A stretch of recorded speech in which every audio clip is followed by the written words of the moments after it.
Hello everyone, कैसे हैं आप।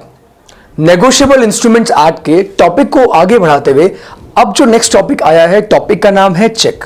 बहुत ही सिंपल टॉपिक है और इस टॉपिक को समझने के साथ हम ये समझ जाएंगे कि नेगोशिएबल इंस्ट्रूमेंट एक्ट में चेक का क्या रोल है और उसकी क्या इंपॉर्टेंस है। सबसे पहले तो हमने ये डिस्कस किया था कि negotiable instrument includes bills of exchange, promissory note and cheque. तो चेक का मीनिंग क्या होता है? तो cheque is a bill of exchange. Cheque is a bills of exchange drawn on a specified bank. तो चेक बेसिकली क्या है? Cheque is a bills of exchange drawn on a specified bank. तो ये check bills of exchange किस तरीके से होता है, ये मैं आपको आज एक्सप्लेन करने वाला हूं। सबसे पहले देखते हैं, अगर हम इस चेक की बात करें, देखिए इस चेक में 3 पार्टीज इन्वॉल्व हैं। जिसने इस चेक को बनाया है, यानी कि जिसके इस चेक पे साइन है, उसे हम बोलेंगे ड्रॉयर। जिसने चेक को बनाया उसे हमने नाम दिया ड्रॉयर का। जिसके ऊपर ये चेक ड्रॉ किया गया, यानी कि चेक में बैंक हमेशा ड्रॉई बनता है। ड्रॉई हमेशा कौन बनता है? ड्रॉई हमेशा बैंक बनता है। तो ड्रॉयर जिसने चेक को बनाया और ड्रॉई हमेशा बैंक रहेगा। और जिसके फेवर में चेक को बनाया गया है, मान लीजिए ये चेक जो है ये एबीसी के फेवर में बनाया गया है, तो एबीसी, मिस्टर एबीसी क्या बन गया? वो बन गया पेई। तो मिस्टर एबी यहां बन गया पेई। तो 3 पार्टीज इन्वॉल्व है। कौन कौन? एक इन्वॉल्व है बैंक, जिसको हम बोलेंगे ड्रॉई। एक इन्वॉल्व है ड्रॉयर, जिसने उस चेक को बनाया है, और जिसको उसका पैसा मिलना है उसे हम बोल देंगे पे। ये 3 लोग सर इन्वॉल्व हो गए चेक के ऊपर।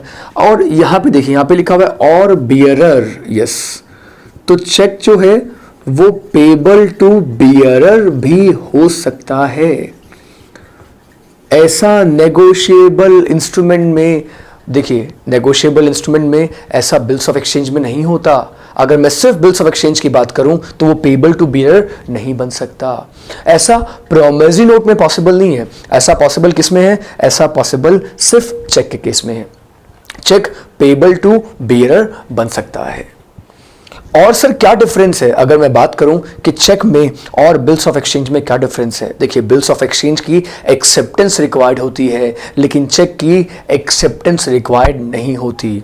ये इसमें प्रेजेंटमेंट होता है। और cheque is always payable on demand. Cheque हमेशा पेबल ऑन डिमांड होता है। और पैसा किसको मिलता है सर? या तो ऑर्डर पे मिलता है या बियरर को मिलता है। ये ऑर्डर बियरर क्या है, इसके बारे में हम लोग बात करने वाले हैं। जब हम चेक की बात करते हैं तो 2 चीजें आती हैं। एक क्लासिफिकेशन आता है चेक का। तो देखिए मैं चेक का एक क्लासिफिकेशन आपको करके बताने वाला हूं। ये देखिए जरा, चेक को अलग अलग कैटेगरीज में डिवाइड किया जाता है। यहां मैं जो बहुत फेमस टर्म्स हैं जो चेक के बारे में है उनकी बात करने वाला हूं। The first term is truncated cheque and the second one is electronic cheque. तो 2 टर्म्स सामने आ गई, truncated cheque and electronic cheque. इन दोनों में क्या डिफरेंस होता है? देखिए यहां जो वर्ड है ट्रॉन्केटेड, ट्रॉन्केटेड का मतलब होता है छोटा करना। इसका डिक्शनरी मीनिंग है छोटा करना। तो ट्रंकेटेड चेक जिसकी हम बात करते हैं, इसका मतलब होता है जब क्लियरिंग साइकिल में चेक के क्लियरिंग के प्रोसेस को छोटा कर दिया जाए। तो वो किस तरीके से होता है? तो चेक की जो स्कैन्ड कॉपी होती है, यानी कि जिसके थ्रू पैसा मिलता है, बैंक जब एक फिजिकल फॉर्म में चेक को स्कैन कर देता है और स्कैन करने के बाद जब उसकी एक इलेक्ट्रॉनिक कॉपी, यानी कि उसकी एक मिरर इमेज बैंक बना लेता है, उसे ही हम ट्रंकेटेड चेक कहते हैं। दूसरा क्वेश्चन, अब ये इलेक्ट्रॉनिक चेक कौन सा होता है सर? इलेक्ट्रॉनिक चेक वो होता है जो कि इलेक्ट्रॉनिक फॉर्म में बनता है, जिसपे कि डिजिटल सिग्नेचर होते हैं। तो डिजिटल सिग्नेचर से बनने वाला जो चेक होता है उसे हम इलेक्ट्रॉनिक चेक कहते हैं। इसमें पेपर, पेन या इंक यूज नहीं होती, सिग्नेचर पूरी तरीके से डिजिटल होते हैं। अगर आपने आईटी एक्ट पढ़ा होगा तो आईटी एक्ट में आपने एस्मेटिक क्रिप्टो सिस्टम ज़रूर पढ़ा होगा, ये उसी तरीके से ये चेक बनता है। और अगर मैं बात करूं ट्रंकेटेड चेक की, तो सर ये तो फिजिकल फॉर्म में जो हम चेक देखते हैं ना, उसी की एक मिरर इमेज है। तो ये तो दो टाइप के चेक आ गए।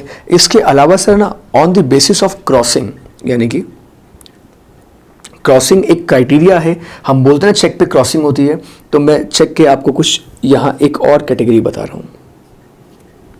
चेक की जो एक और कैटेगरी है जिसकी अभी हम लोग बात करने वाले हैं, अभी एक चेक आपने सुना होगा ऑर्डर चेक, और इसके अलावा एक चेक आता है बियरर चेक, और इसके अलावा भी एक चेक आता है जिसे हम बोलते हैं क्रॉस्ड चेक।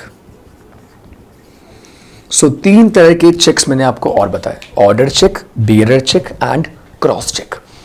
अब इन सब में क्या डिफरेंस होता है, अभी मैं डिफरेंस की बात करने वाला हूं कि ऑर्डर चेक बियरर चेक से किस तरीके से अलग है और बियरर चेक क्रॉस चेक से किस तरीके से अलग है। सो फर्स्ट, ऑर्डर चेक किसे कहते हैं सर? देखिए, अगर ऑर्डर चेक की बात करें, देखिए यह नाम किसका लिखा हुआ है, यहां नाम लिखा हुआ है एबीसी का। तो एबीसी का नाम अगर मेंशन्ड है, that means this cheque can be negotiated. अगर मिस्टर एबीसी चाहें तो वो इस चेक को फर्दर नेगोशिएट कर सकते हैं। यानी कि अगर उसका नाम लिखा हो तो चेक का पेमेंट सर किसको मिलेगा, या तो पेमेंट मिलेगा मिस्टर एबीसी को और हिज ऑर्डर, यानी कि उसके ऑर्डर पे, मिस्टर एबीसी के ऑर्डर पे ये चेक का पेमेंट किसी और को भी मिल सकता है। ये बड़ा एक इंटरेस्टिंग क्वेश्चन है। आप पूछेंगे सर क्या चेक नेगोशिएट हो सकता है? यस, चेक नेगोशिएट हो सकता है। जनरली हम चेक को नेगोशिएट होते हुए बैंक्स में देखते नहीं है। जिसके नाम से चेक होता है वो उस चेक से पैसा विड्रॉ कर लेता है या अपने अकाउंट में डिपॉजिट करवा देता है। But yes, cheque can be negotiated.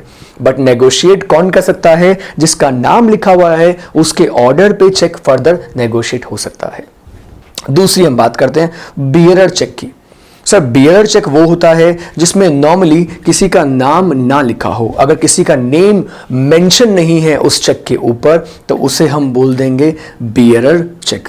या फिर जिसमें लास्ट एंडोर्समेंट जो होता है ना वो ब्लैंक होता है। जिस चेक में लास्ट एंडोर्समेंट ब्लैंक हो। प्रोमिसरी नोट कभी भी बियरर नहीं बन सकता क्योंकि आरबीआई एक्ट उसके ऊपर रेस्ट्रिक्शन लगाता है। बिल्स ऑफ एक्सचेंज भी कभी बियरर नहीं बन सकता, लेकिन चेक बियरर बन सकता है। जैसे कि यहां हमने देखा बियरर लिखा हुआ है, तो चेक के केस में बियरर पॉसिबल है। और नेक्स्ट कैटेगरी आई कि सर ये क्रॉस्ड चेक क्या होता है?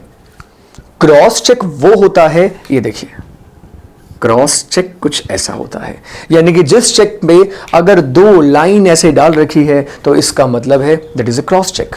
और क्रॉस चेक का अगर मैं आपको सिंपल सा मीनिंग बताऊं तो क्रॉस चेक का मीनिंग ये होता है कि इस चेक का जो पेमेंट है वो पेमेंट सिर्फ बैंक अकाउंट में ही आएगा, यानी कि बैंक के काउंटर पे इसका पेमेंट रिसीव नहीं होता। अगर बियरर चेक है तो बियरर जाकर बैंक अकाउंट पे, बैंक के काउंटर पे जाकर इसकी पेमेंट डिमांड कर सकता है। लेकिन अगर मैं बात करूं क्रॉस्ड चेक की तो ये चेक का पैसा जिसका नाम लिखा हुआ है उसके बैंक अकाउंट में ही ट्रांसफर होगा। सो ये हमने कुछ चेक के टाइप्स डिस्कस किए और नेक्स्ट क्लास में हम ये डिस्कस करेंगे कि चेक की क्रॉसिंग कितने तरह की होती है। Well that's it for today. Thank you so much.